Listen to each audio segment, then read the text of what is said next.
Okay, welcome for another episode of Warriors Whiteboard Wednesday. Dai-shihan Miller here from Warrior Concepts here in East Central Pennsylvania. So if you live close, Selinsgrove, Sunbury, even as far as Williamsport, Harrisburg, whatever, okay, we are the local Ninjutsu school, Bujinkan, whatever terms you want to throw on things. But anyway, I have no idea what episode we're on. We started this 2.5 years ago, give or take, maybe even a little bit longer. Anyway, all right, so we're going to be taking a look at endurance tactics. I know I got a bunch of kanji written up here. Board's a little bit more simplified today, even though I've got 11 pages of notes to handle things for you guys. Okay, so if you saw the preemptive kind of stuff that was sent out, right, we're looking at endurance tactics for greater self-defense mastery. What the hell does that mean? What we're looking at are tactical strategies for breaking through, fixing, overcoming your training barriers, right? And hopefully, if we can nix these things, right, then we can accelerate progress. We can get where we're going much faster, okay? Often people think about things in terms of what they have to learn and what they have to do, but very often, right, to get a ship moving, well, always to get a ship moving, right, you have to weigh anchor. You have to lift anchor, right? You have to not be stuck, right? And so a big part of mastery is in unlearning things, undoing, getting rid of everything from bad habits to the limitations and inhibition, or not inhibitions, but hindrances that we have either consciously, unconsciously, or by learning it, right, or picking it up from other people, that we've kind of taken on over time, right? And again, this is the stuff that ego doesn't want to have to change, right? We just want, if you could just give me a pill, give me a drive-up window kind of thing, whatever, so I can be a master like today, then everything will be great, right? Sorry, it doesn't work that way. This takes work. If it were easy, everybody knows this. They know what I'm going to say, right? If it were easy, everybody would do it, okay? And so because it's not easy, right? And I'm not just talking about the people that are not even engaged. I'm talking about the people that are in the dojo, that are in the art, that assume themselves into the art, or we'll just make up our own shit. Anyway, all right, so let me get off of this because we got a lot to cover in a little bit of time, right? So my overall structure and what we're going to be covering today really gets reduced to 3 things. Okay, so I want to introduce and define this thing that actually underlies endurance, right? Okay, most people should know this kanji right here, right? It's the nin, right, of ninja, ninjutsu, ninpo, nintai, those kind of things, right? So perseverance, endurance, sometimes patience, those kind of things, right? But what's under that, right? And there's a big part of what we're going to be discussing today is how it looks easy. It looks like, well, you just need this, right? And again, well, I got a little bit to cover there, but what we want to do is kind of see where we can break things down. In Japanese, a lot of students who've been training for a long time know the word kihon, right? Basic, fundamental, that kind of thing. It really doesn't mean basic. It implies it, but see, there's a speed bump for people, right? It's a foundation, okay? In certain contexts, it's something that shows up again and again and again and again. So you need to have this thing.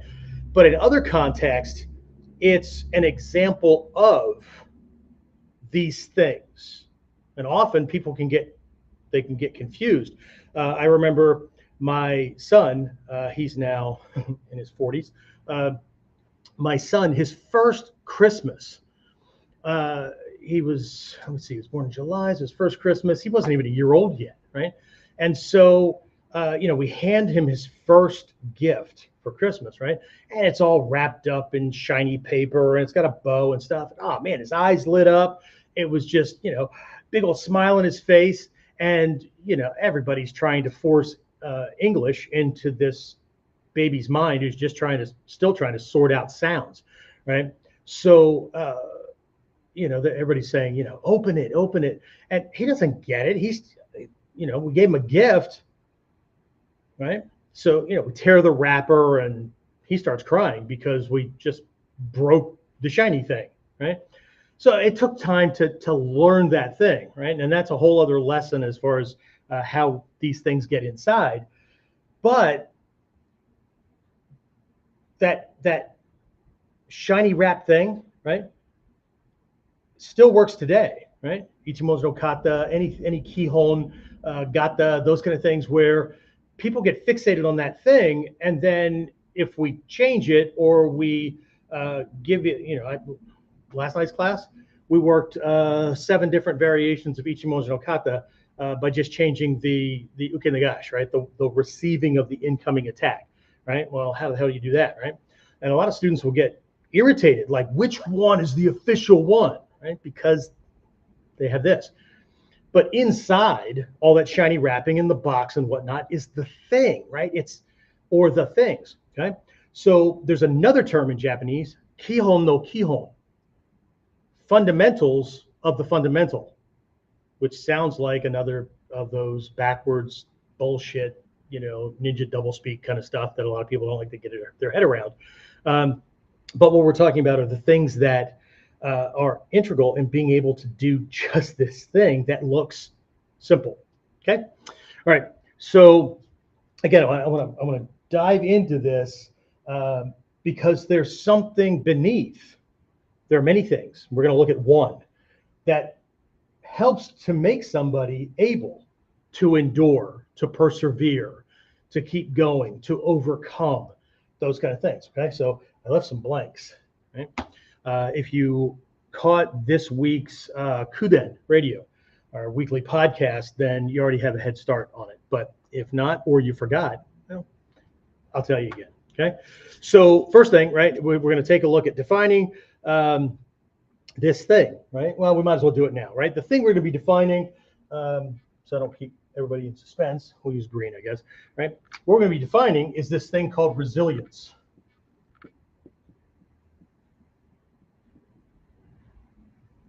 Okay, resilience. Easy to say, maybe not so easy to do. Okay.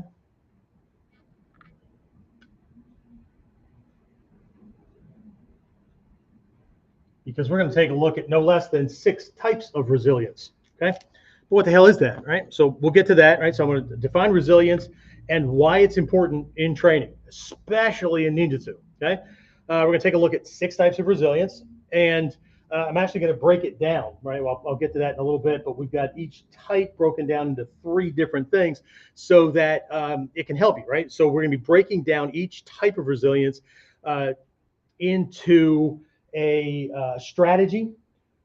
I'm going to give you a training, a part of training, could be a skill set, whatever, where you can kind of set it up, right? And again, it's just an example. It's an example of some piece of our training where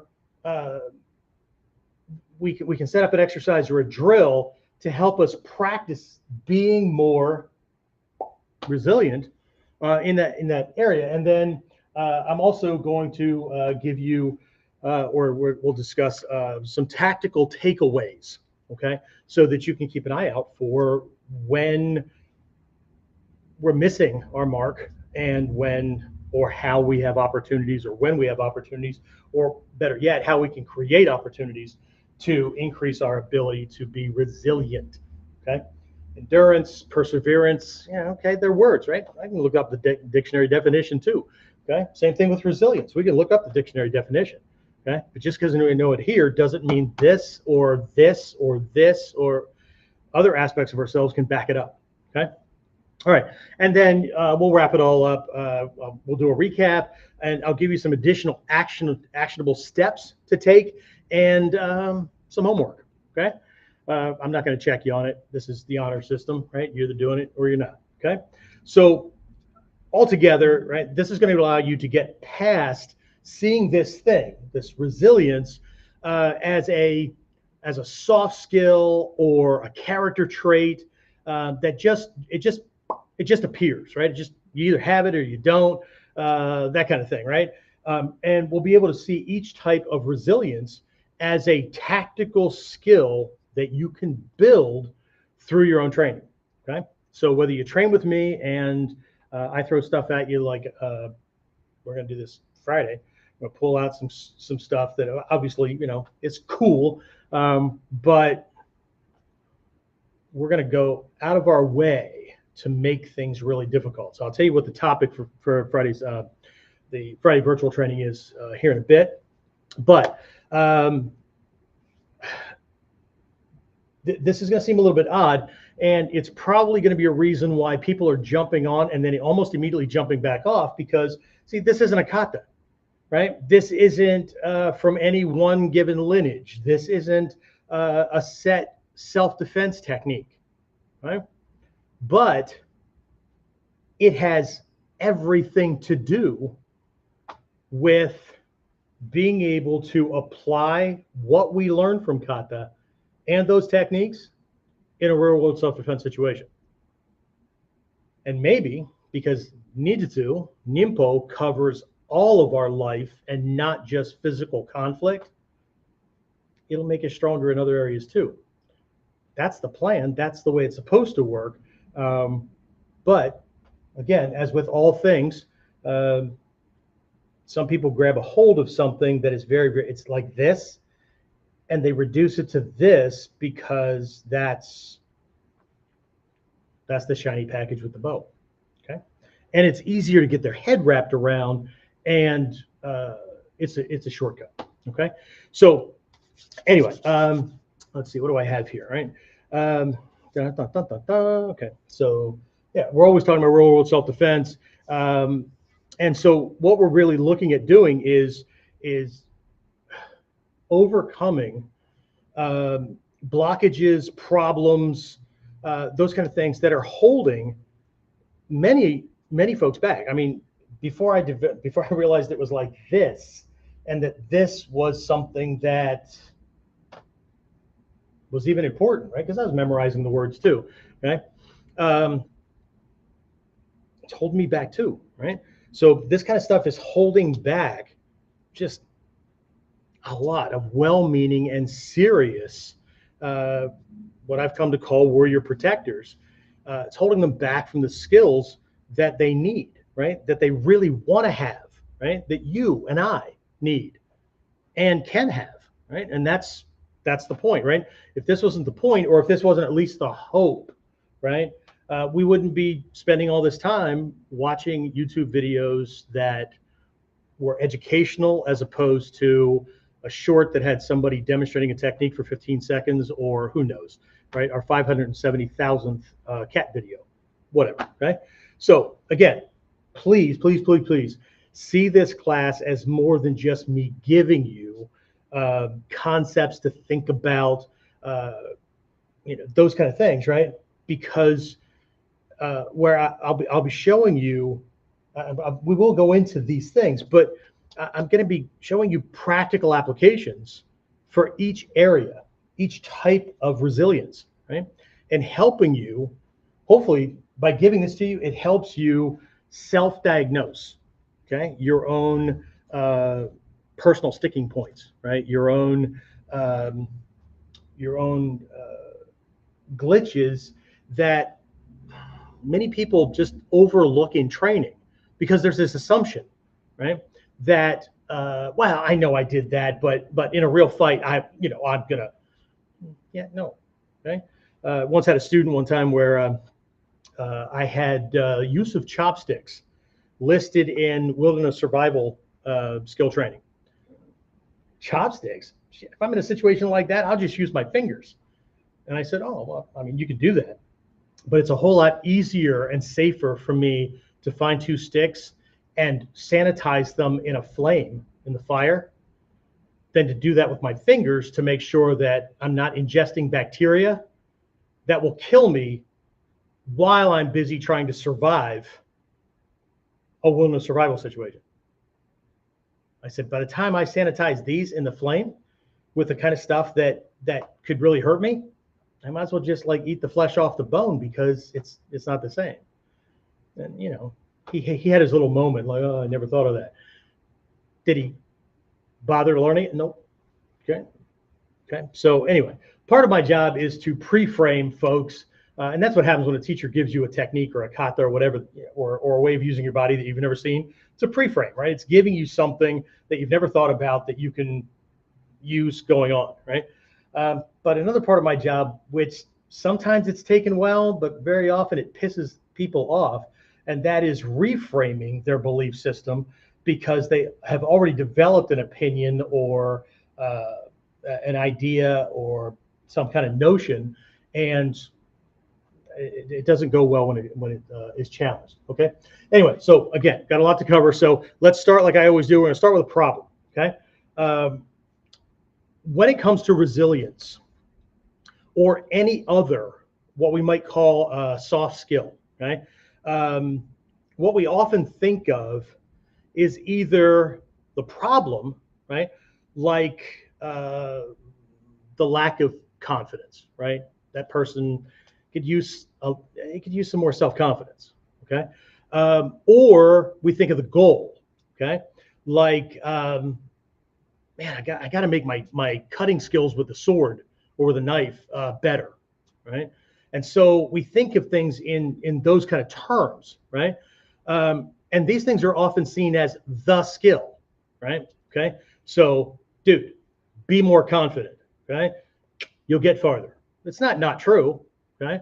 Anybody want to tell this guy how to go about engineering things so he can be more confident, right? I just got to do more cutting practice with the knife or the sword, and then that will make me better. Okay, I get it. Practice makes perfect, which is a bullshit statement because it's only at best half true, okay? Because if you're practicing incorrectly, what you're going to get perfect at is incorrect skill, incorrect action, right? You're going to get really good at wrong, okay? Perfect practice makes perfect, not just practice, okay? And that's where this huge problem is, right? Where we think of the thing, confidence or cutting, or in this case, resilience, right? The reality is that these things are, one, they're extremely vague, right? I know if we know the definition, we think we know it.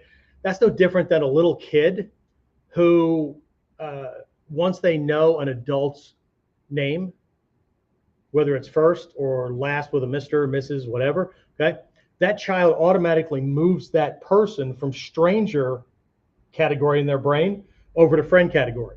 Now, their parents are like, no, that's not the way it works, but they don't have the faculties and reasoning to be able to do that.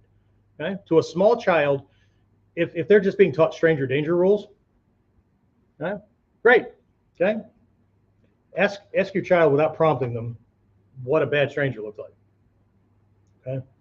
See what you get back. Right? So again, just because we know the definition of something doesn't mean that we can produce it or we have it in its entirety, that kind of thing, right? Reason why most people make shit up in ninjutsu is because they don't know how to define it.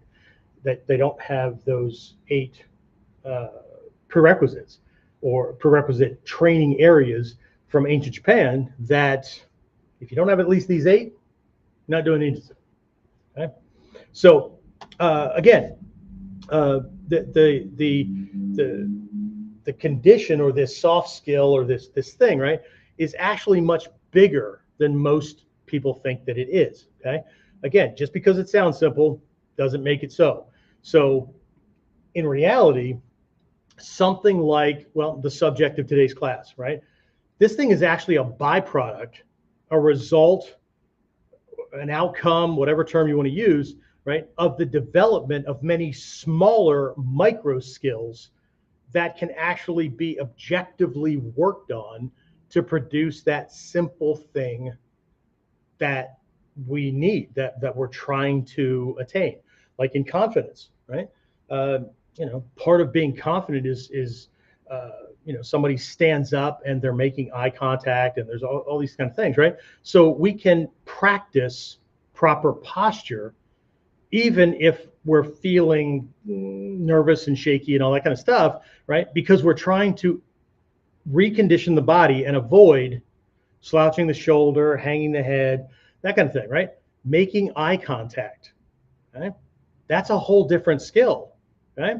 And so we can give folks, they're going to be anxious and whatnot in the beginning. Some will be able to, some won't, but maybe it's not about them. Maybe it's about different types of people that they engage with, right? So we can pull stuff from the scrolls, right? So if you feel confident, you feel safe around this person, right? Just look them in the eye, okay? Stop avoiding eye contact, right? Stop looking down, right? And if they make you nervous, then look right here, okay? As long as you're not in kissing distance, your eyes won't be crossed, okay? So, but then they can go about practicing these little things. Same thing with sword cutting, right? Okay? We can practice making sure the grip is proper all the way through things. And what it's supposed to do is it makes impact. But we'll start with the grip and how we're throwing the boshi, right? So first in holding it, and then we do that for a while so that it's not all over the place. And then we're going to practice the levering, right? So it throws the boshi.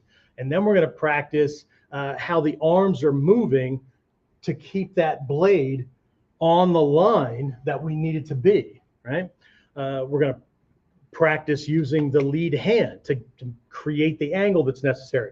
Then we're going to get in there really, really fine, and we're going to look at the shape of the blade, which is actually a wedge, right?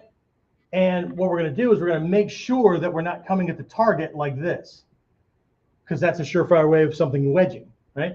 So what we're going to do is make sure that when the blade comes in, one of the sides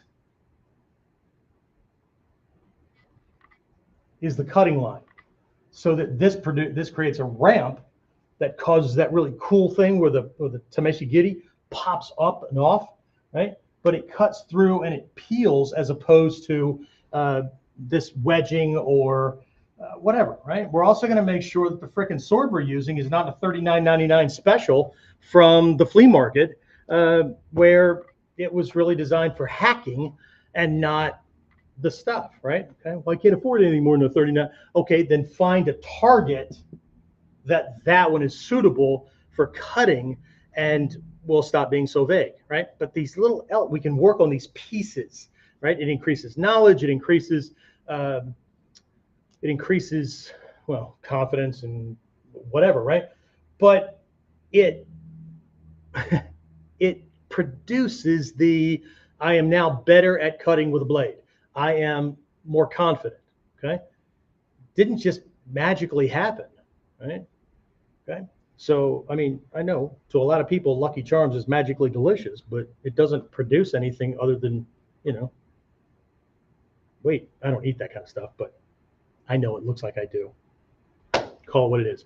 Okay. So again, for those of you who've gone through my 0 point training, where we've got this worksheet, and right in the middle is a 0, and then there's a -5 and a -10. There's a +5 and a +10. So what we have is 10 lines below the 0 line, and we have 10 lines above the 0 line, right? So on the 0 line is where the kata or the technique, right? We Seon kata could go there, or Ichimonji no kata, or Onikudaki, as far as the basic, one of the ways to do that as a static learning kind of thing. And then all the lines below it, right, are all of the skill sets that have to be in place to be able to do that technique well, easily, and consistently, the technique, okay? But we're going to make sure we don't do the same thing that lots of people do, that once they've learned it, they assume that it's street ready, okay? So all this Maya stuff, this is all Kihon no Kihon stuff, right, to be able to do the Kihon properly. And then +10 up here is street ready, right? So we're going to examine all the things that we need to be able to do, understand, and whatnot, to be able to successfully handle a bad situation, okay? So, when we look at a street attack, right, or survival situation, right, where that kata or that technique might be viable, right, we end up looking at it from, and this is where black belt training is, at least in my school, we look at it from a scenario-based perspective, and So it could be home, defending ourselves in our home or in a workplace violence kind of thing, on the street, parking lot, whatever. Okay. And then we reverse engineer the abilities, right, that we're going to need to have, right, against specific attackers. What I mean is, do they punch this way? Do they punch this way? Right? Specific attackers in specific environments under certain constraints, right? Law enforcement or law enforcement officers versus civilians, different constraints, right? Versus military battlefield ops. It's a whole different realm, okay? Ourselves in certain psycho-emotional states, right? Our emotions and what this situation or person is triggering in us. Does it make us do this? Is it making us that kind of thing, right? So, and then we add those to the training of that particular technique. I almost looked over here like my 0 point thing was here. So to the technique, to the kata that we now know in order to make it street ready. Okay. So, but most students and practitioners don't do that. Okay. How do I know that?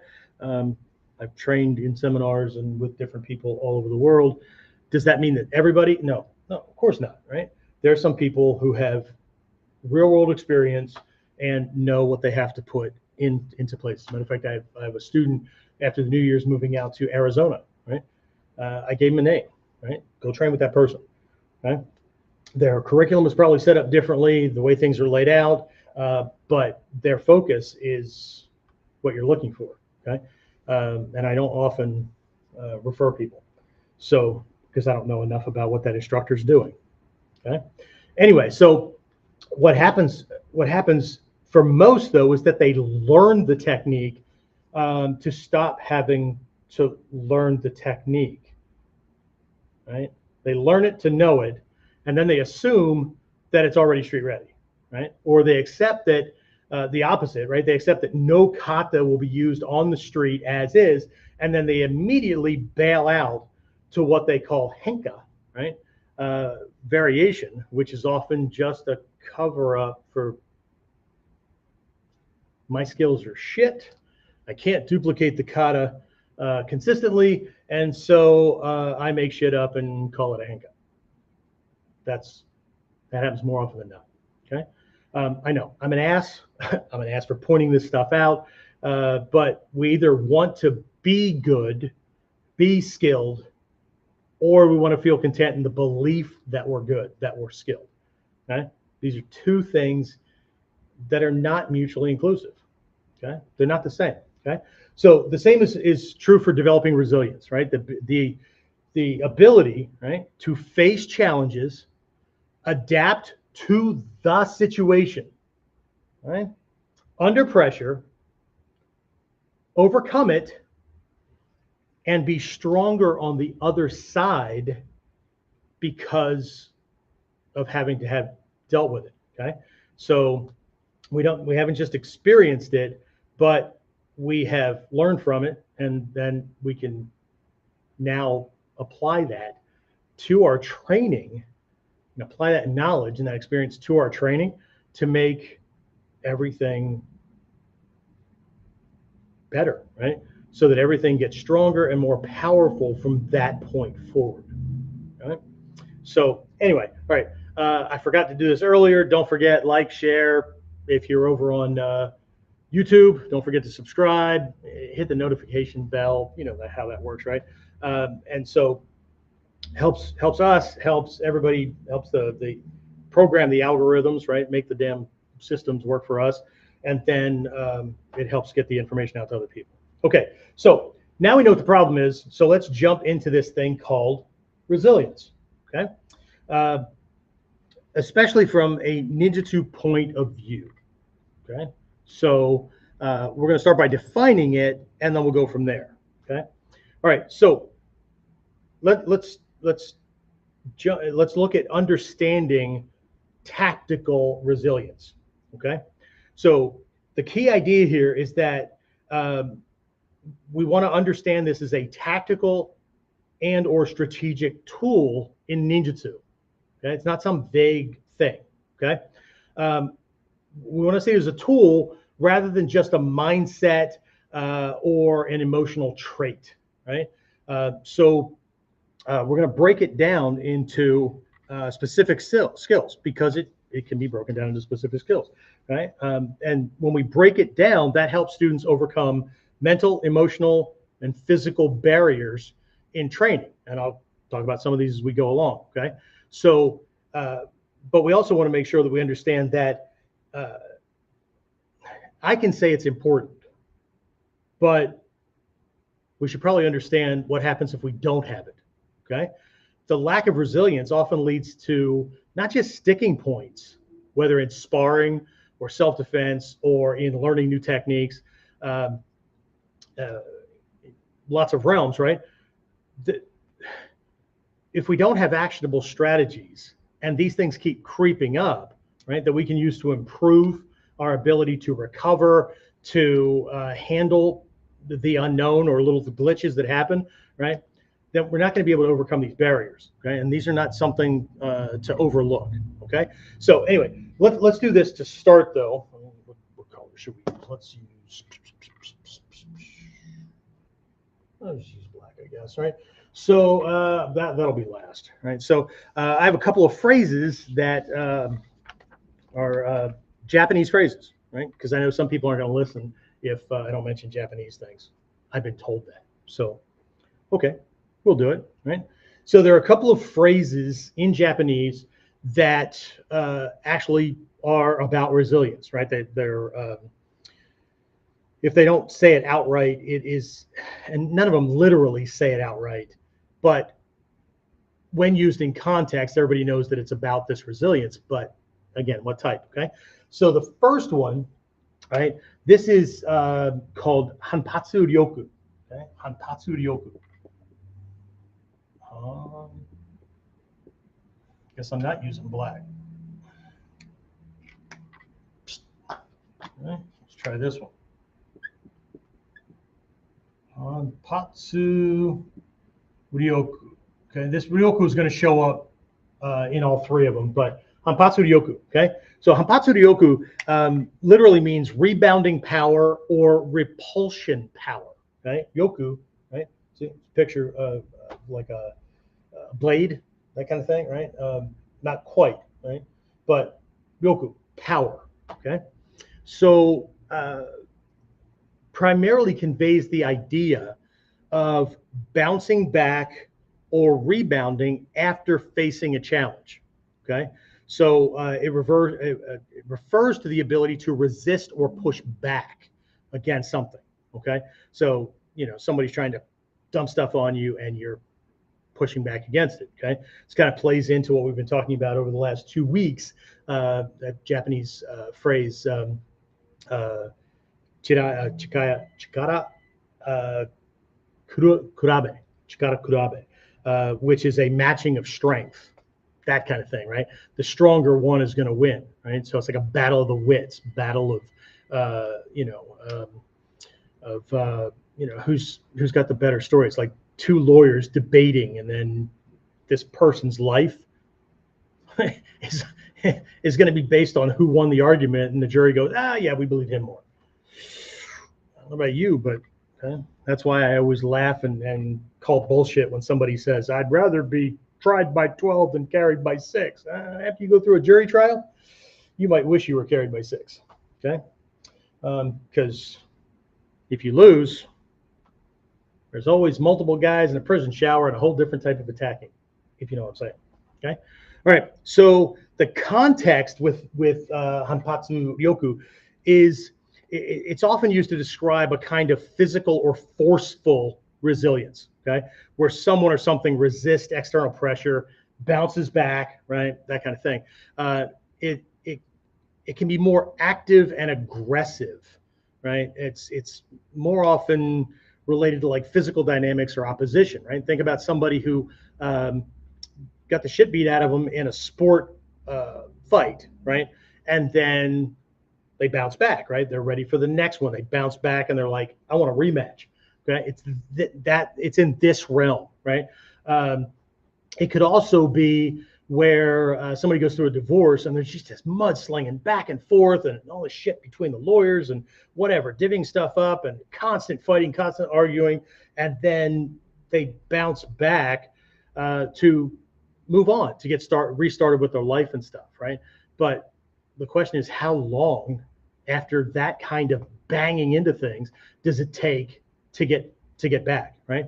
It's not that this is not a given, but anyway, so to put it into context, let's talk about how it might be used in training, right?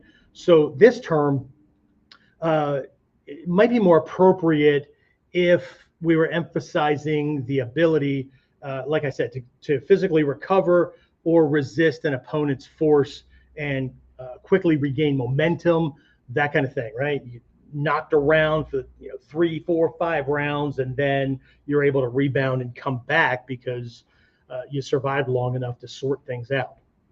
Maybe, okay? So another one that's actually closer to what we're talking about is called kaifuku ryoku. Kaifuku ryoku, okay? So kaifuku ryoku, okay? So kaifuku ryoku. Again, there's that ryoku again, right? This ryoku, right? This is power. Right? See, we could be talking about, instead of resilience, we could be talking about power. How many different types of power are there? Right? I want to be powerful. What the hell does that mean?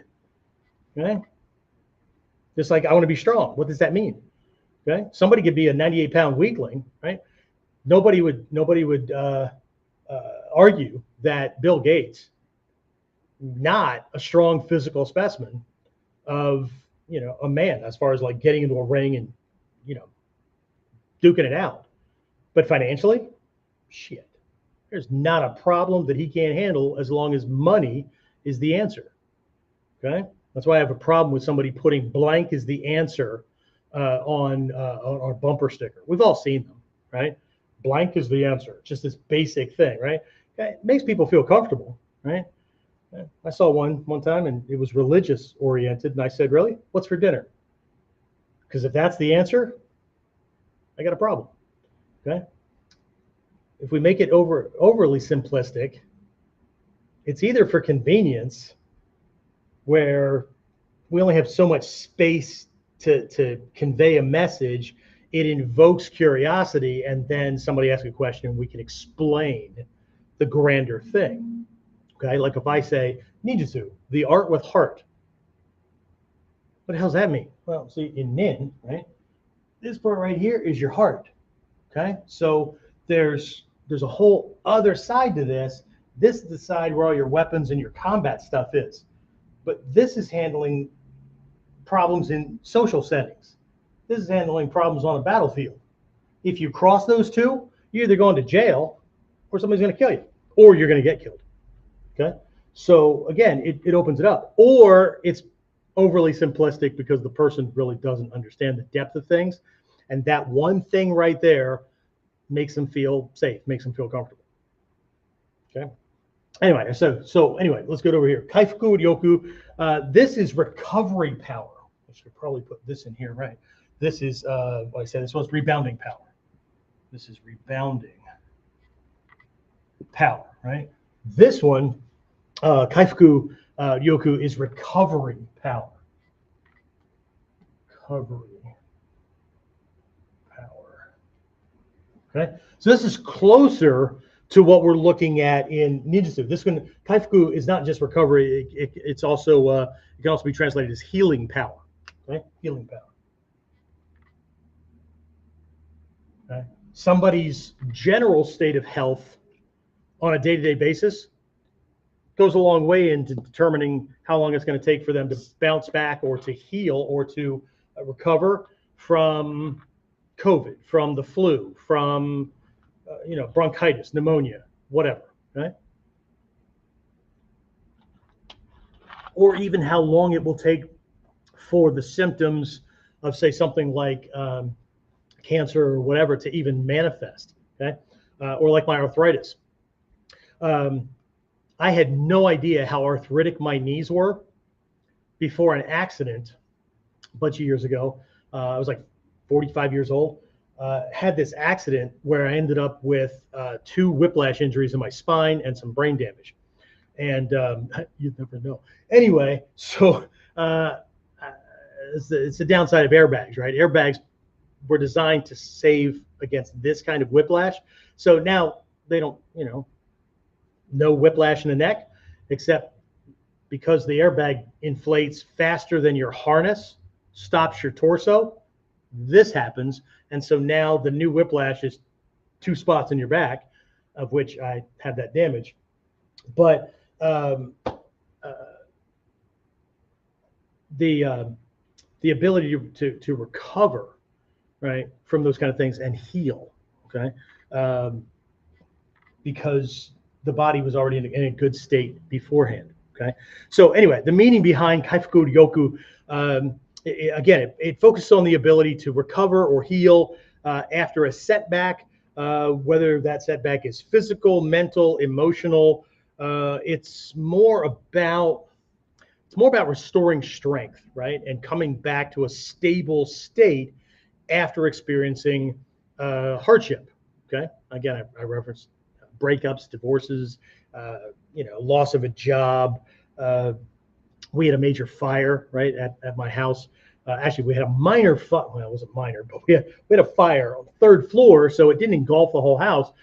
It was the 2,000 gallons of water per minute that was pumped into my house to put out that 3,700 degree fire between ceiling and the roof. Took a little bit of resilience to recover from that. Right? So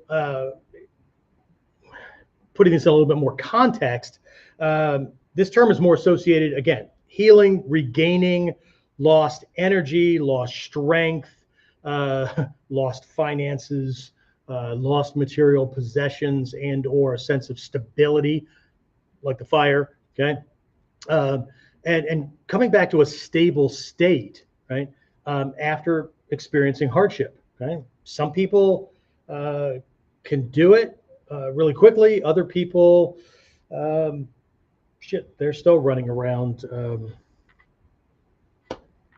talking about that thing that happened 23 years ago, and that's the reason why their life is in shambles. Really? Okay. And I'm not a value judgment. Okay.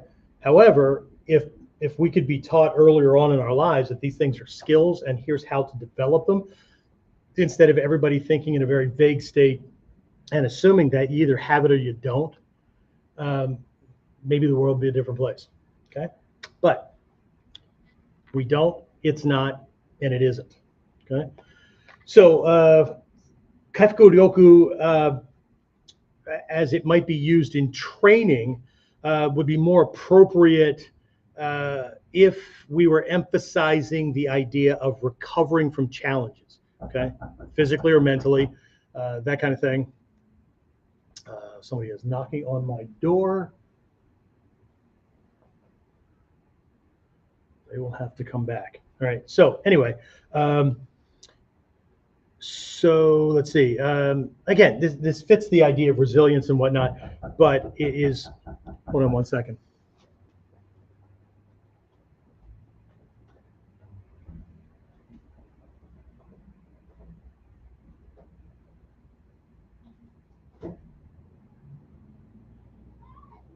I'm teaching a live class online right now. I forgot to put a sign up. Can you come back? Seriously, I'm literally. Why? Oh, okay. That's fine. Sorry. You need to go, whatever. I'm under the gun. I didn't know this stuff. No, I didn't.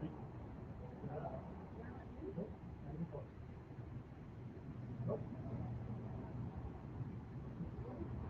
That is. Nope, that's not what we do. Really?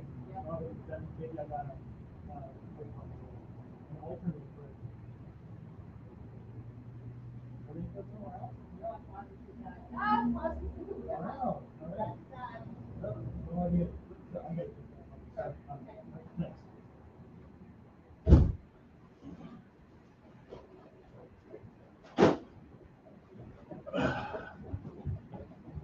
Goodness. All right. See, resilience. We'll bounce back. Universe helping us out. Anyway, all right. So I apologize. Hopefully I didn't lose anybody.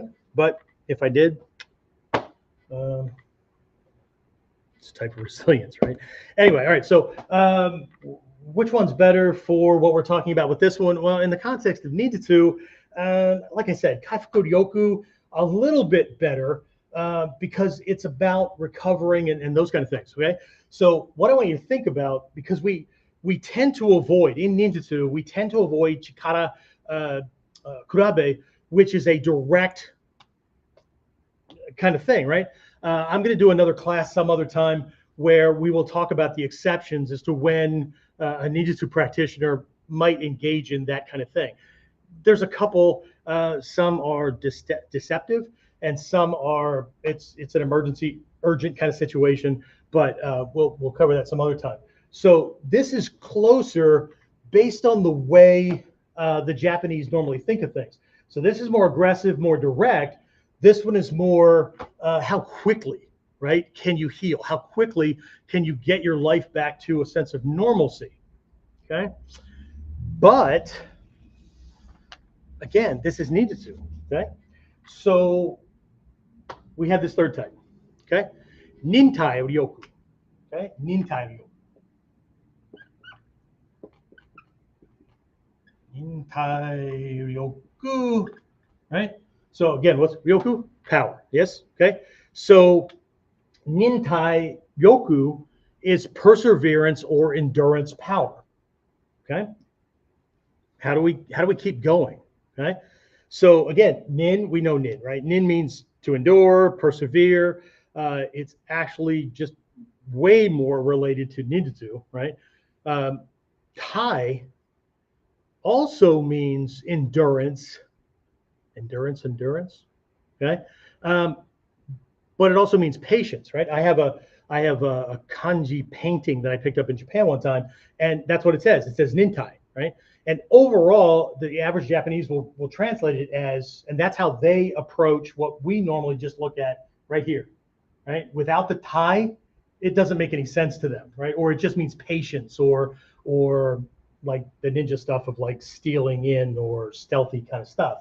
But nintai, they'll translate that as endurance or perseverance or whatever. Okay, but for us, right, this nintai, nin, it can also be that tai can be pronounced nin as well, right?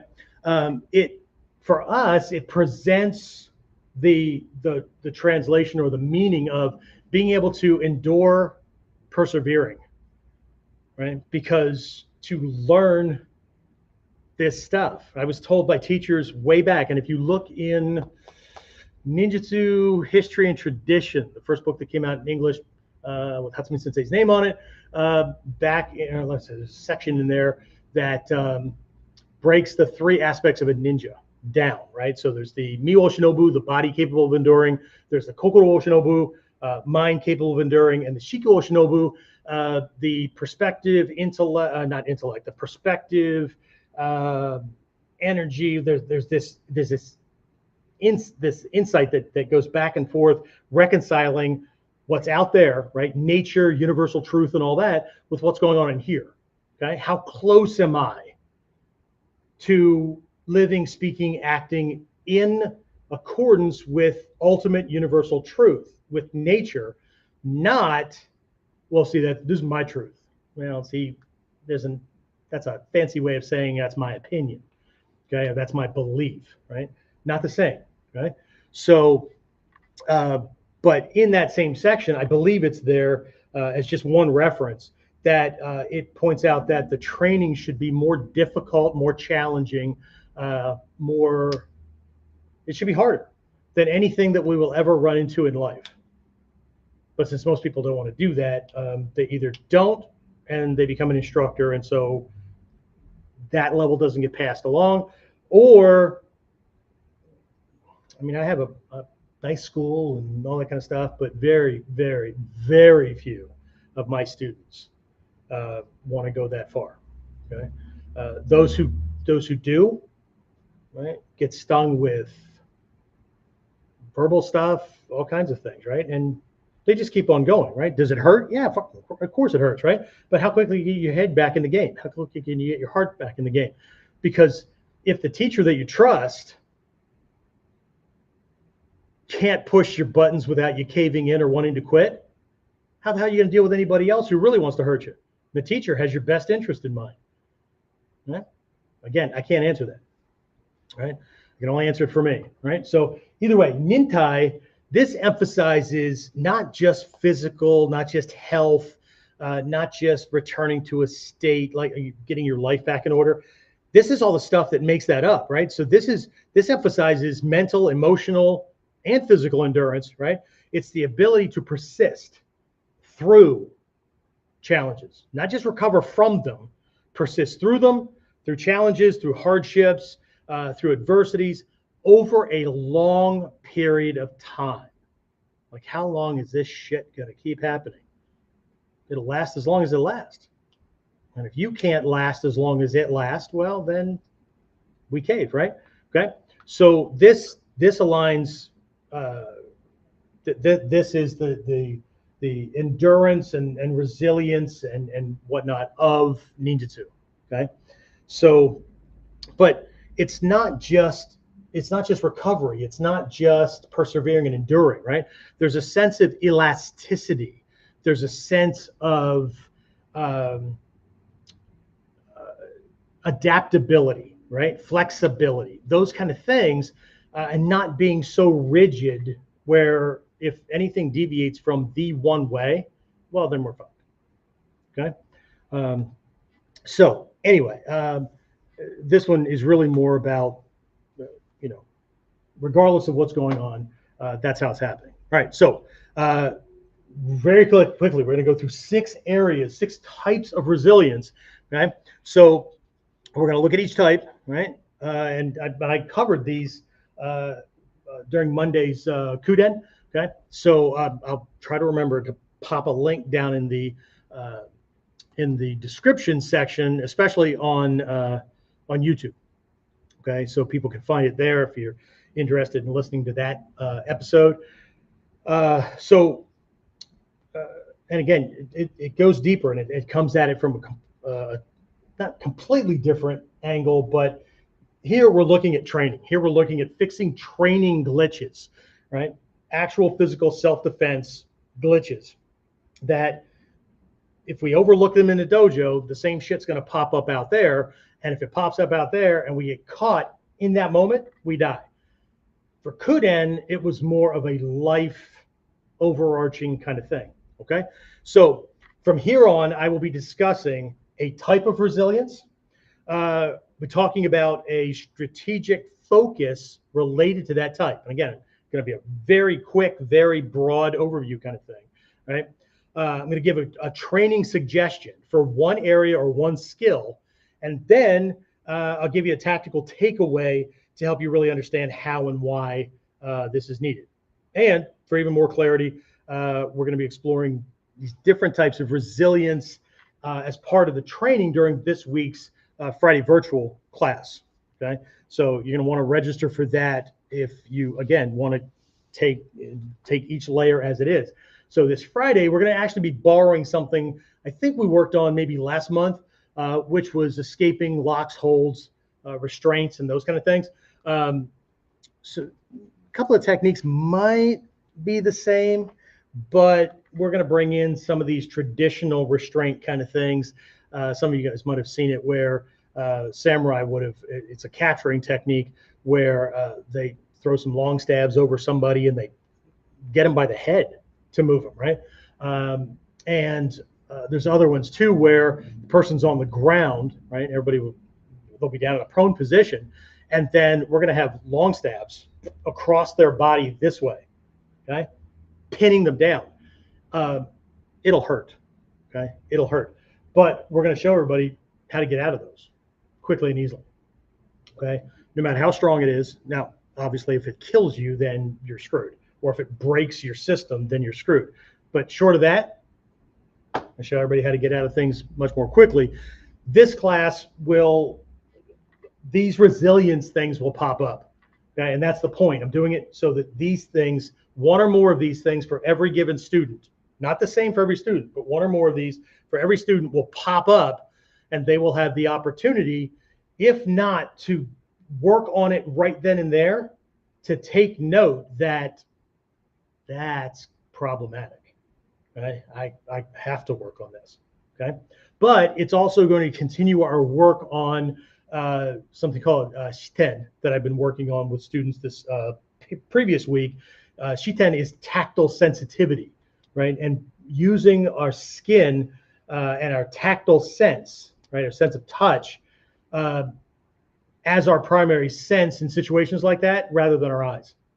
Okay, so it kind of come together and whatnot. But if you go to the URLs right there, if you go to the Friday virtual training page, you'll see that I put this thing in that, you know, no matter how strong this person is, and no matter how painfully or tight they have you, right, you can get out. Okay, so if you haven't been crushed and you're still conscious, ninpo-taijutsu, right? This is not just recovering after they beat your ass, right? Or you lucked out and you won, and so you have to recover quickly. This in ninjutsu is I made a mistake and I paid the price for it, right? I got hit. I got to recover. I got to get my head back in the game. Got to get my heart back in the game as quickly as friggin' possible. I need to regain my balance as quickly as possible. That kind of stuff, right?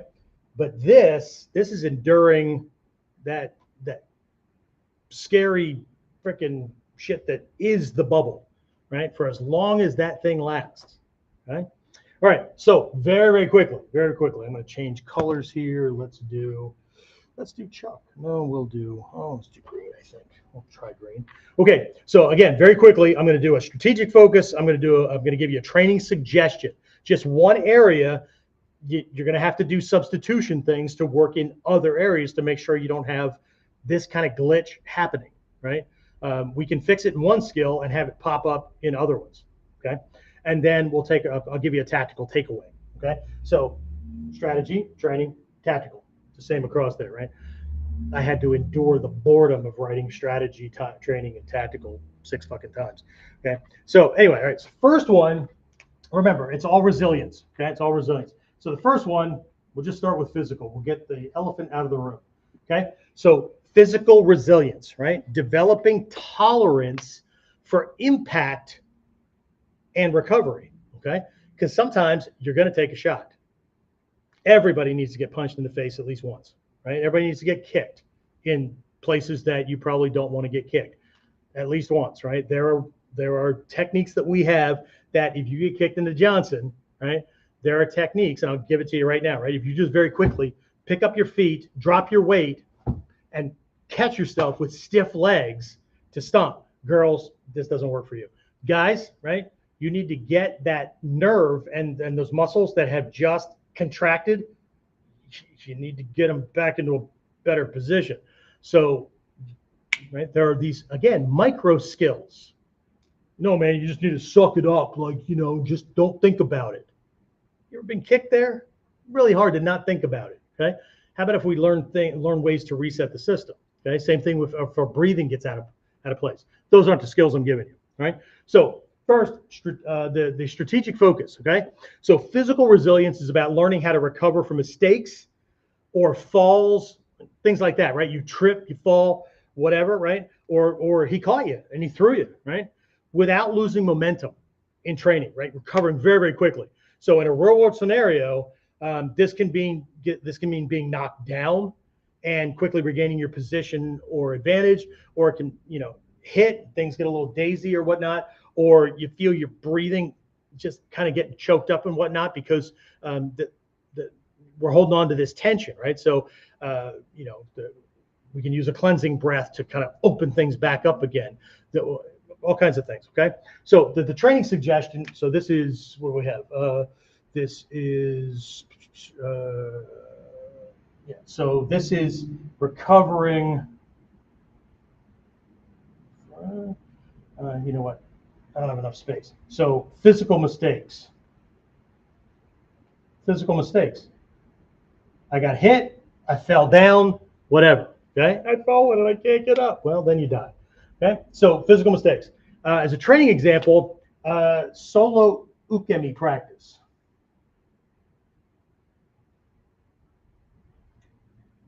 Right? So again, just I'm picking one thing. So this is training on your own. Okay, training on your own. Okay, so I would highly suggest that you integrate rolling drills, like roll until you like it. And I know some people are going to go, well, I really like it, but yeah, but you're naturally gymnastic. I'm not talking to you, right? Some of these things are going to stand out, but if you go, yep, got that, okay, then okay, I promise there'll be one or more that you won't have, or you'll have to cover it up. Okay, if you get through all of these and you don't have a problem, I don't know what the fuck you showed up for this class. Not a clue, okay? Unless we're avoiding work or whatever. Okay, so, but when I say integrating this into your personal practice, I'm not talking about the dojo, and I'm not talking about just rolling. Okay. Um, in the beginning, there's a bunch of anxiety because, like, I don't want to crash into the ground, or every time I do it, I'm bumping things and whatnot. Until we get more resilient, until we get to be okay with that impact, we're not going to roll correctly. We're not even going to want to practice. Okay. But then we get good at a certain level, we come up to another level, come up to another level. So we're finally standing. And then we work on dive rolls. And then, okay, so we integrate it because what we're trying to produce is the impact, right? We're trying to produce the impact of the body. Because as long as you mind, it matters. Okay. You know that mind over matter kind of thing, right? You don't mind, don't matter. Okay. Now, we do want to make sure that we're doing it correctly, but it's the impact and how we impact the ground that tells us whether we need to make an adjustment or whether things are right. Are we rolling on muscle, or are we banging into bone points and things like that that will break us? Are we bumping our head, or maybe we just feel the ground just kind of brush by, or that kind of thing? Are we exhaling through the roll, or are we holding our breath? Without the impact, without that challenge, it doesn't matter. Okay. So these things will blend, they'll bleed over to other things as well. Okay. Because I'm not just physical is not just physical. There are some other ones that are in here. Okay. So again, we want to focus on recovery drills, right? Where what you're going to do is you're going to practice not just the rolling, but getting up as quickly as possible after a fall. Okay. And if you can get up in kamae, not get up and then go to kamae, but a quick recovery, right? And so the importance of these drills, right, is not just to do it, right, is that these things build not just physical resilience, but also mental resilience. And it teaches you to keep moving after being knocked down. Way too many kata training in the dojo, right? We throw somebody, or we put our partner down, and then they pick themselves up like a toddler.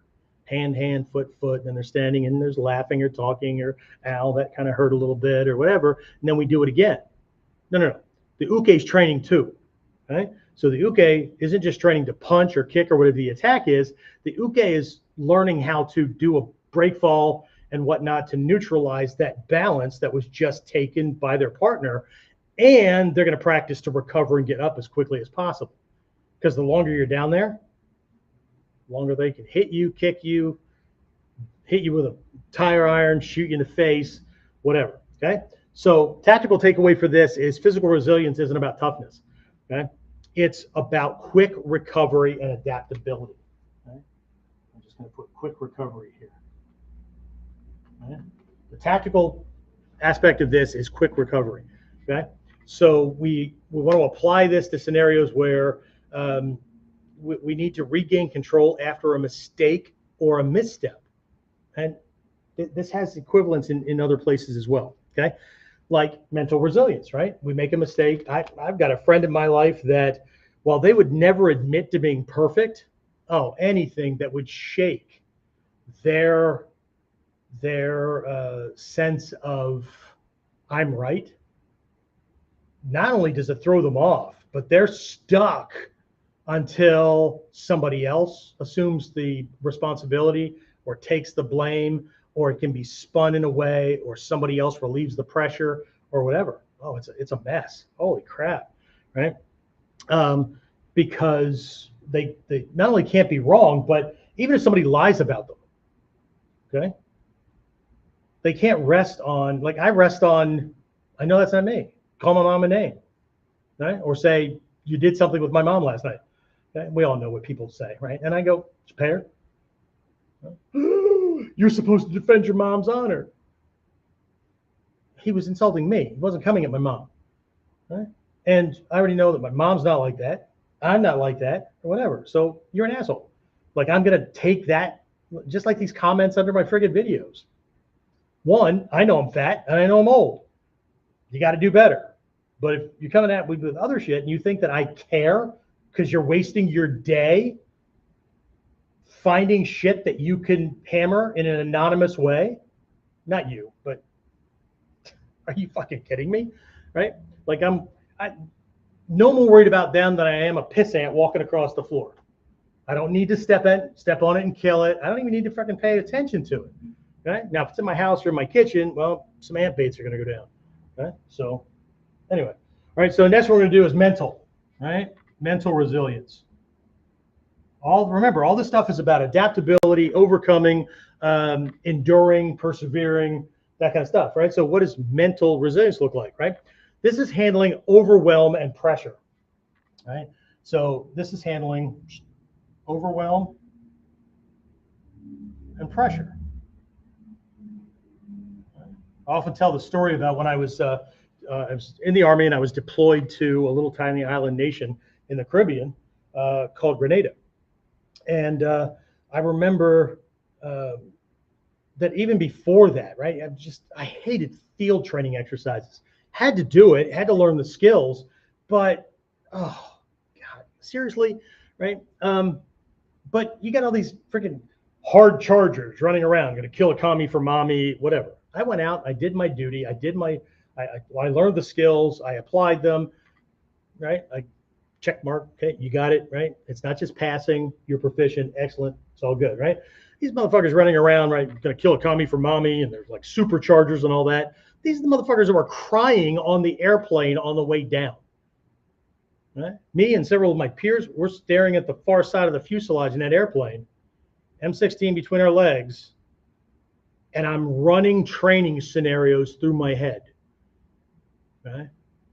What are the skills? Okay? Good.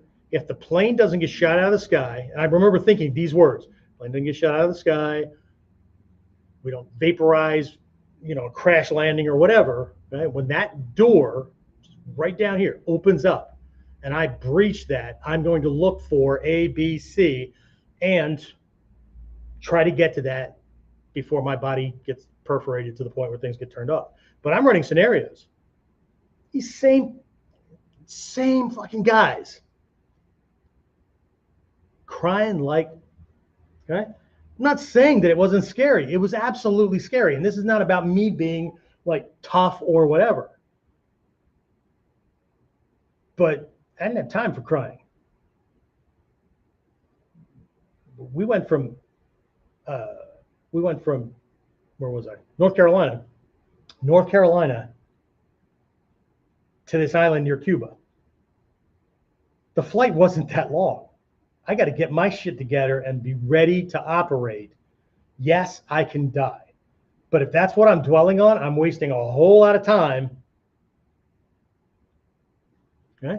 So was I scared? Yeah. I got over my fear in the Air Force hangar for the hours while we were waiting around to get on the plane. One of the things I did was I pulled out my bayonet and I borrowed a whetstone from somebody and made sure that my bayonet was not just for decoration. Anyway, right? Overwhelm and pressure, right? Some people, they talk a good show, but as soon as the pressure comes on, shit in a breadbasket, or they're yelling and screaming at people, or they become a freaking monster or whatever, right? So everything's good. Anybody can operate well when everything's good. They do things in the dojo or whatever. Okay? Then they shit their pants out there when somebody, it's not their training partner, and they have to remember their stuff under pressure. Okay?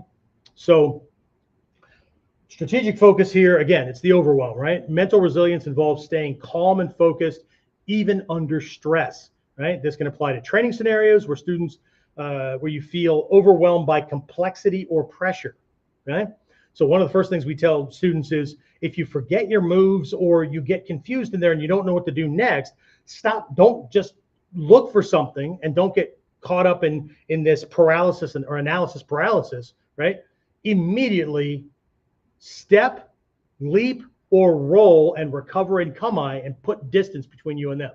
Okay, that's a skill, right? As soon as it's not that you're not going to feel pressure, and it's not that you're going to not feel overwhelmed. We often can't get rid of these things. So what do you do at the moment you realize that that's why you're stuck? Right? So anyway, right? So training suggestion for this one is breath control. Okay, so breath control, and you could also do visualization. Okay, so what we're talking about here is, again, you're still doing solo training, right? So none of you need training partners. I don't hear any shit about I don't have a dojo, a training partner, whatever. Okay, visualization, you can visualize that guy right in front of you, throwing the punches and doing things. Scientifically valid that this stuff actually freaking works. They've used it on sports teams. Okay, so I'm going to do a solo drill where we're going to work on controlled breathing under stress. So one of the things you could do is just if there's things in your life that you typically avoid because they stress you. Okay, for me, it's certain rides at amusement parks. Right, I don't think this is a personal opinion. You can like things however you like them.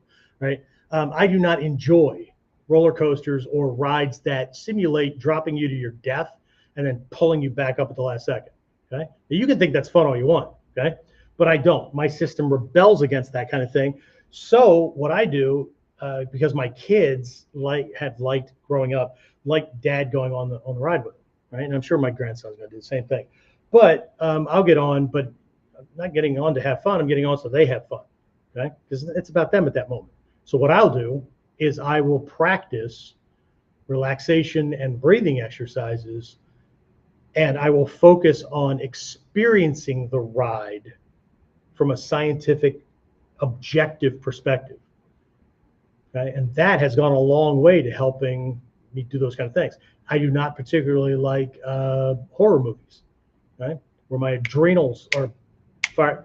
I don't care if you like them. I don't care. Right? It's not a fun experience for me. However, I have used those as ways to put my system into stress and then do these breathing exercises so that, right, I'm not easily startled. Okay. But you could also do this like for a solo workout, right?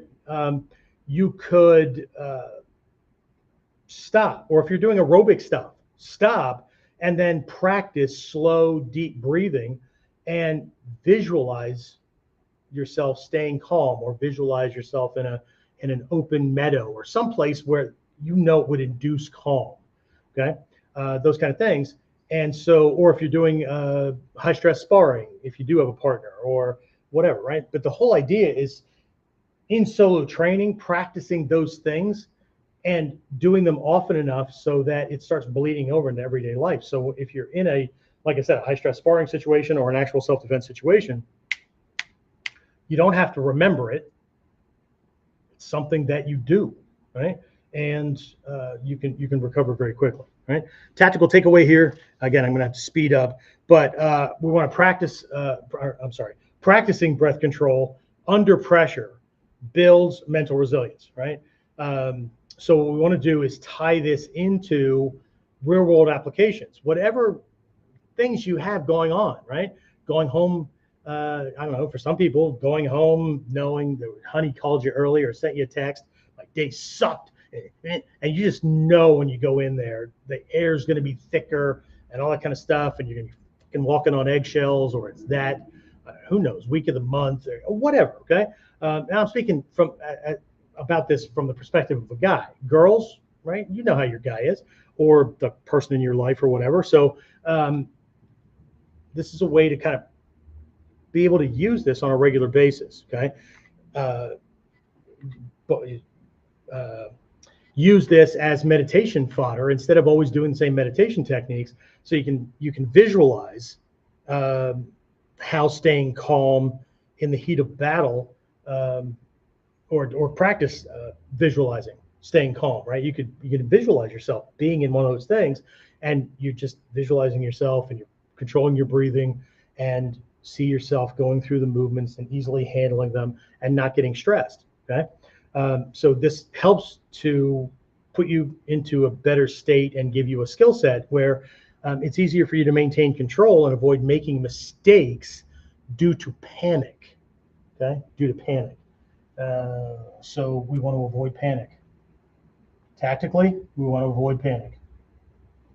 That's the short of it. Okay, quick, right? What was that number 3?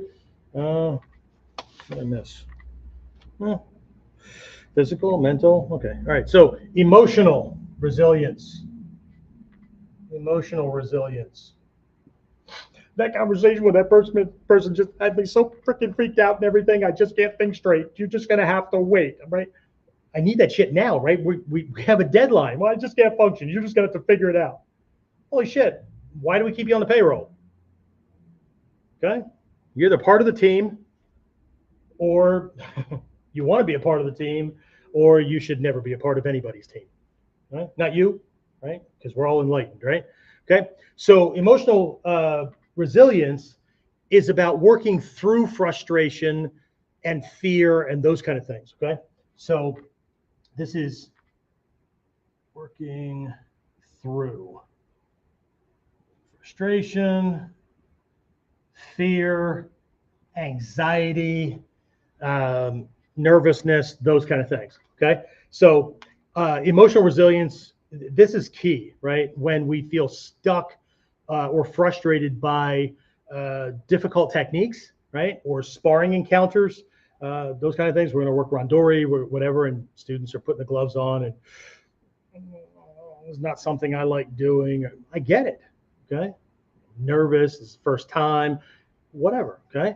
Or I'm going to be sensei's uke, and we're working this gyakunage armbar throw, right? Those kind of things, right? So this type of resilience helps students push through plateaus, okay, and maintain focus even when progress feels slow, right? So when we feel like we're kind of stuck in a certain place, right, we can start to feel bored. We can start to feel anxious, like, right, I want that belt, right? I'm not going to make it, or whatever. And it can tie into some of these other things like physical or whatever, right? I have a student that hopefully yesterday, was it yesterday? Monday, Tuesday? My conversation with her, she injured her knee, right? Tore 2 ligaments and her meniscus. So after surgery, her leg's going to be immobilized for 8 weeks. And the doctor told her no martial arts for 12 months. Okay. What I told her was, one, doctors often think of martial arts in terms of either mixed martial arts or taekwondo. That kind of thing was a lot of torquing and whatnot to things, because you can only move the knees front and back, right? After that repair.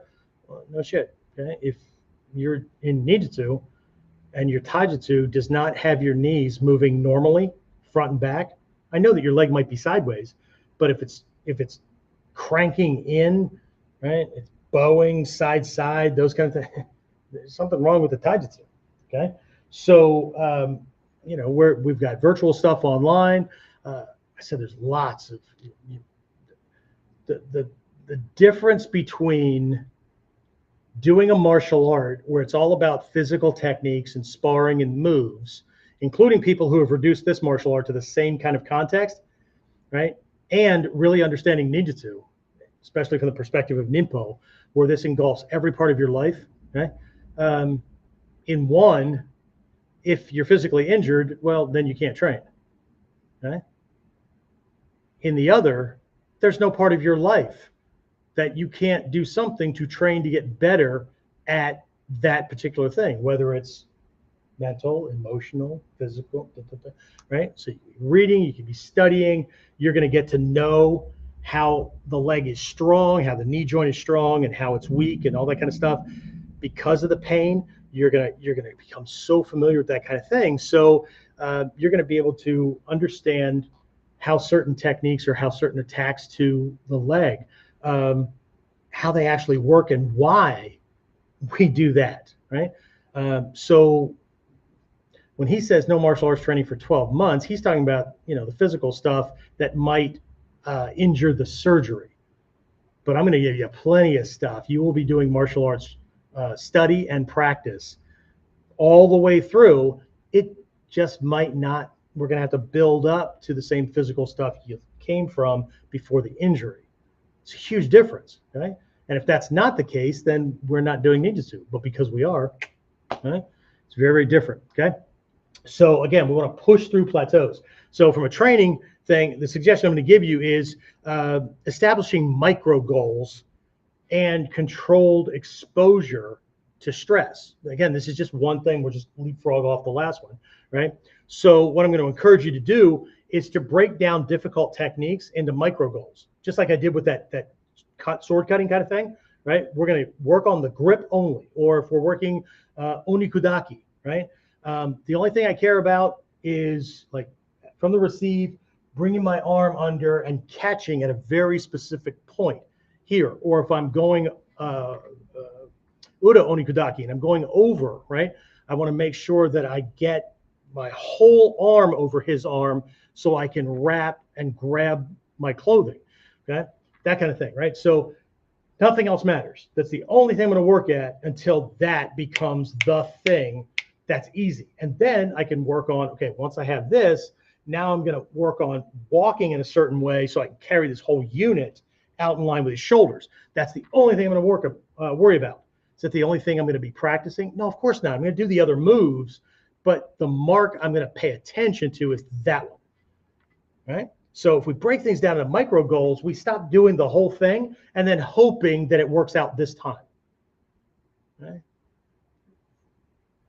Good luck, right? And then controlled exposure to stress, right? Again, pick your battles, right? So, if we're struggling with, I picked onikudaki. If we're struggling with omote-gyaku, right? One of the wrist reversals, right? Or an evasion technique or something like that, right? One, we want to isolate and practice maybe just the catching of the hand or just the initial setup kind of thing, right? And then we're going to pair that with a suggestion to gradually increase intensity, right? So I've just told students that last night, right? I know they want to get to fight speed, but they start off too quickly, and what ends up happening is their kamae breaks. But because they evaded, right, they count it as a win.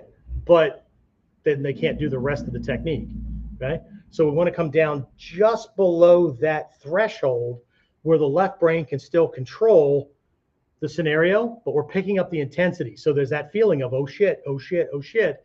But we haven't crossed the threshold to where you're no longer doing what you're working on. Your brain just throws out something that's already and has always been in there, right? At that point, you're not practicing the new stuff. You're practicing something, but it's not the new skills that you want to get in, right? So again, we want to control that intensity and we want to build up speed or resistance or whatever over time, right? Again, little steps, okay? So tactical takeaway here, what are we doing here? So it's micro goals. Micro goals. Break things down into smaller pieces. Okay, if you have a problem with a whole kata, just take it in chunks. Get this part right, get that part right, and then put them together, okay? So tactical takeaway here is emotional resilience develops by reframing frustration, okay? And we want to see it as a learning opportunity. Frustration is a natural product of not knowing what to do and not having confidence in our ability to do that thing, right? Yeah, but like sometimes it works. And when I'm working with him, I feel confident. Well, yeah, I know, but you're not going to defend against him on the street. Okay. So, okay. This getting this kind of resilience, right, helps you. It helps you understand that each small step is progress, right? Well, I feel like I'm watering it down because I'm only doing this part, and like what about the rest of the technique? Dude, chill. The technique is only as powerful as the weakest piece. So if any part of it's fucked up, the whole thing is fucked up. And at speed, it's gonna be fucked up faster and harder. Okay. So what I would highly encourage everybody to do is to focus on just small victories, incremental victories, right? Okay. Like I said, pick your battles, right? Fix one thing at a time. Okay. All right. Next one, quick, right? Strategic resilience. Strategic resilience. Okay. So this is turning weaknesses into strengths. And this is a huge part of ninjutsu. Okay. Where a lot of people are lamenting, they're trying to get back into training and all that. They're thinking about how they were in their 20s and whatnot, but they've gone through, they were in the military and got deployed, or they were in a motorcycle accident or whatever, or they're coming up on 62 and they got freaking arthritis in the knees and 2 whiplash injuries in the spine and whatnot. Okay, there's certain things I cannot do. So now what? Okay. Is that a physical limitation? Yes. Okay. How do I make it a strategic advantage? Okay. Right. How do I turn a limitation into an advantage? Well, if I suck at punching and kicking, but I'm really good at grappling, the last thing a ninja is going to do is move in like they're a grappler and tell this guy what they're good at. What I'm going to do is get really good at least the setup where I look like. Okay? I've got guys in here that have been doing other martial arts for decades, and I've told them, like, don't forget any of that stuff. Okay? I know you're going to learn this. Don't forget that stuff. Okay? Because when you get in the upper levels and we start manipulation and control of his perceptions, I want you to start moving around like the old stuff that you did, right? And then when he comes at you, do this stuff, because he made all of his decisions, plans, and all those things, right, based on what he saw. Oh, I know that, man. I know how to catch that guy. Okay? And then when he comes in thinking he's fighting a certain fight style and whatnot, he will be wrong. Okay? Your job isn't to make somebody lose. Your job is to make their assumptions wrong so that they lose because they didn't have the right information. It's the reason why armies lose all the time. Bad intel. Walk right into a fucking ambush. Right? Because somebody didn't do their damn job, or not enough information came in, but we're going to whip a plan together and throw shit at the wind. Right? So your job is you don't need to think about beating him. He will beat himself if you understand how to present things. This Kyujutsu Tenkan, switching truth and falsehood, painting a picture that he's willing to buy, and you control his perceptions and his beliefs about what you're all about and how you fight and all that kind of stuff, or how you do anything, relationships, job, whatever. Okay, they'll make all their plans based on that thing. And they're wrong. But they absolutely believe it to be true that even when they start losing, they'll just do what they're doing harder because the belief is still there. And they'll just drive themselves into the ground harder and faster because they can't be wrong. Because they saw it, right? I mean, right? Ninjutsu is not like anything else. Right? And if we treat it like it is, then we're already wrong. You can't be wrong about what you're studying from the beginning. If you are, then everything else will be wrong. That doesn't mean you won't develop skills. They'll just be wrong, or you won't apply them correctly. Right? Tactical takeaway. What do I do with the emotional stuff? Tactical takeaway was incremental victories. Right? Small victories. Right? Break shit down in small things. So strategic here. Again, strategic focus. Strategic resilience comes into play when students face limitations whether physical, mental, situational, that kind of thing. So this resilience is about using tactics and leverage to make up for perceived weaknesses. So I'm not going to wrestle somebody that's jacked because he's at the gym all the time and he's like 6'2", bigger than me, wider than me, all that kind of stuff. I'm not. There's certain techniques I'm not going to do to him, but there's other ones. Doesn't matter if it's me or Arnold Schwarzenegger. 65 pounds per square inch against the right angle of a knee joint, it blows out. I don't care how big your fucking muscles are. You can't build up enough around that knee to keep me from blowing it out sideways. Okay? You can't do anything with between the skin of the top of the foot and the bones that are pencil size that I can't punch, elbow, drop a heel on, hit with a stick or whatever, and either snap the connection between the toe bones and the foot bone or snap those foot bones in the middle. Or if I have a blade, run it through the ankle itself and pop one of those support. They're like oddly shaped marbles, right? Where it pops like popcorn, and then all stability goes to hell. So all that time in the gym thinking that this was going to do something, it is against somebody else who thinks that I'm not fucking playing that game. That's retarded, okay? In this situation, I'm supposed to lose. That's a limitation because I don't have that size muscles. See, I make up for that by strategy, by understanding the weak points in a body and what he cannot build. Golden Glove boxers and weightlifters and all that build all this freaking shit here where they look like they have no neck from certain areas, but there's nothing in here that can be built up to protect the windpipe. Right? The more he gets jacked, the lower his body fat index goes, the easier it is to see the xiphoid process. Right? Now don't break that because it'll stab into his heart or whatever. And okay, so hint, hint, nudge, nudge. Anyway, all right, so strategic, right? Here we are. What are we doing? This is about tactics and leverage. Right. So from a training suggestion, what I'm going to suggest is analysis and creative solutions. Okay. So what I'm suggesting is that you look at the techniques that you struggle with and analyze where their weaknesses lie, because no technique is unbeatable. Okay. I'm going to encourage you to work on strategies that make these limitations irrelevant. Okay. So for instance, in Seigan or Ichimonji no Kamae, most fighters see this thing out here as it's a target.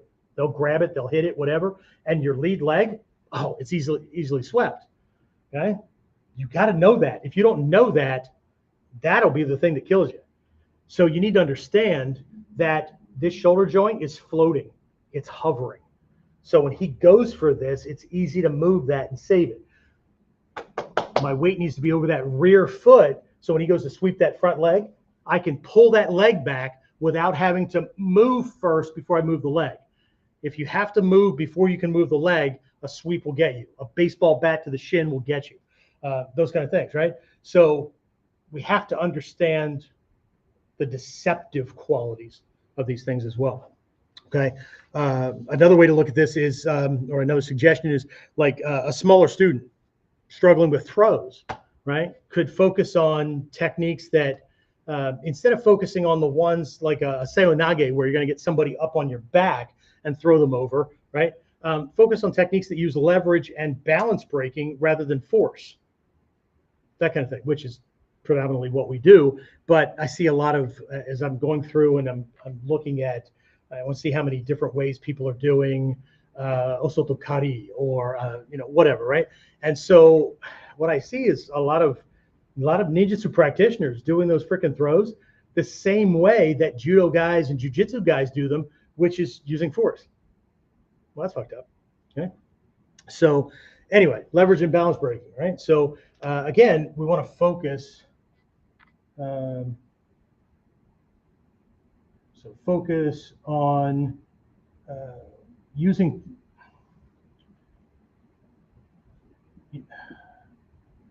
I'm running out of space here. Focus on using and getting good with the techniques that you're able to do, or know a technique's place right? This one, if somebody goes above or weight-wise, height-wise, or whatever, too far beyond my own, I'm not going to be able to leverage things well. Like there's certain height and weight of people I'm not doing a ganseki to, right? It's not going to work, right? Does that mean ganseki doesn't work? No, but based on my size, height, leverage, that kind of stuff, he wins. I have to know not just how to do a technique. I need to know when that technique is not, it shouldn't be an option for me to do, because if I try that, I'm going to die. Right? This is important stuff. Right? So that's the strategic part. Right? And the tactical takeaway here is strategic resilience is about turning limitations into advantages. Okay? So limitations into advantages. Right? And you know what? I'm actually going to stop here because we're going to need a part 2 on this, and then maybe I can throw some other things in next time. So we'll continue this next week, right? So again, ninpo-taijutsu, this resilience, right? Being able to last through the struggle. There's many different types of resilience, but instead of trying to, how the hell do you work on resilience? How do you work on confidence? How do you people telling you your entire life, you need to be more confident. You need to be more calm. You need to be all these things. Like, how the fuck do you do that? Right? You just guess. So that's like telling a kid, right? Stand up to the bully or ignore the bully, or, well, they're all good ideas, but what happens when that doesn't work? Because certain bullies, certain things will work on, other things won't, and other things will get that bully to jack you even harder. Okay? So that's why most powerful weapon a ninja has is inside your bread box. Okay. So anyway, from what we have here, let's wrap this up. Okay. So again, just for what I covered today, which one really hits home? Leave a comment below, right? Which one hit home? Any sticking points or confusion that you're still having with regards to any of the ones I covered? Or you could even leave a story about when you applied a certain type, right, of resilience, or one that you use regularly. To help you as you're moving through, right? To help you get over certain types of problems, okay? So either way, right? Again, we made it through 4 of them. I'll cover those next time. So we'll do those next week. And the point here is this is about fixing or getting over habits or overwhelm or problems, limitations, weaknesses, whatever, that if the situation causes that to fire, we're dead. Okay. All right. So I went way over this time. We went over 90 minutes. Holy shit. All right. So I definitely got to stop this one. So anyway, if you want to work with the, whether you want to do grab escapes or whatever on Friday, or you want to see how this kind of stuff manifests and pops up, and suggestions I give students and whatnot when those things happen, because the escapes that we're going to have to do, people are going to have to not just get away from something where it's a strength battle. We're going to be inducing pain. Okay? And they're going to have to deal with that as well. And they're going to have to deal with confusion and tactile sensitivity and things like that, and sorting things out. They're going to have to be able to sustain through certain things, because certain skills, that's the priority right now. Okay. And we're going to have to be able to sort through that. Okay. Anyway, so this is not for the meek. It's not for the mild-mannered. But also, it's not about the tough guy thing. It's about survival, right? So anyway, there's the URL. You want to get signed up for it? That's great. I highly recommend it, but I'm biased, so at least I admit it. All right. So that's it. That's what I have for this one. I apologize for keeping some of you way too long, maybe past your bedtime. But anyway, we'll pick this up. Oh, I just created an earthquake. We'll pick this up as a part 2 next week on Warriors Whiteboard Wednesday. See ya.